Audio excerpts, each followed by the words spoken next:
எனது ராணி அண்ட் அபினவுக்கு 3 கத்தி குத்தா? முதல்ல வந்து அவங்க பர்ஃபார்மன்ஸ் வந்து என்கவுண்டர் பண்ணுற ப்ராசஸ்க்கு முதல்ல எப்படி போச்சுன்றது தான் டவுட்டே. ஏன்னா அவங்க அந்த புஷ்பா வேஷம் மாதிரி போட்டு ஆடினாங்க. ஜட்ஜஸ்லாம் கமெண்ட்ஸ் ஆஹா ஓஹோன்னு குத்தாங்க.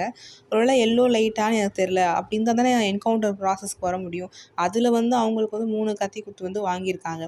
ஸோ சாண்டி மாஸ்டர் அந்த 3 பேரை வந்து கேட்குறாரு, ஏன் எதுக்கு இதில் நீங்கள் செலக்ட் பண்ணீங்கன்னு சொல்லும்போது, லிஃப்டிங்லாம் கொஞ்சம் ப்ராப்பராக இல்லை, ரொம்ப க்ளம்ஸியாக இருந்தது, நிறைய மிஸ்டேக்ஸ் இருந்தது, அப்படி இப்படின்னு சொன்னாங்க.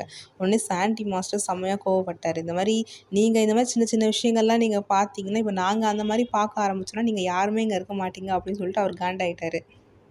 ஸோ அஃப்கோர்ஸ் எப்படியோ இவங்க வந்து ரொம்ப டஃபஸ்ட்டு ஜோடின்னு எல்லாருக்கும் தெரியும். அவங்க அந்த என்கவுண்டர் இதில் இருக்காங்கன்னு தெரிஞ்சவொடனே எல்லாரும் ஏதோ ஒரு காரணத்தை சொல்லி குத்திருப்பாங்க. இவங்க போனால் வந்து மேபி நம்ம இதை காட்ட முடியலாம் அப்படின்னு சொல்லி பண்ணியிருக்கலாம். தெரியல, அவங்க என்கவுண்டர் ஆனாங்களான்னு தெரில.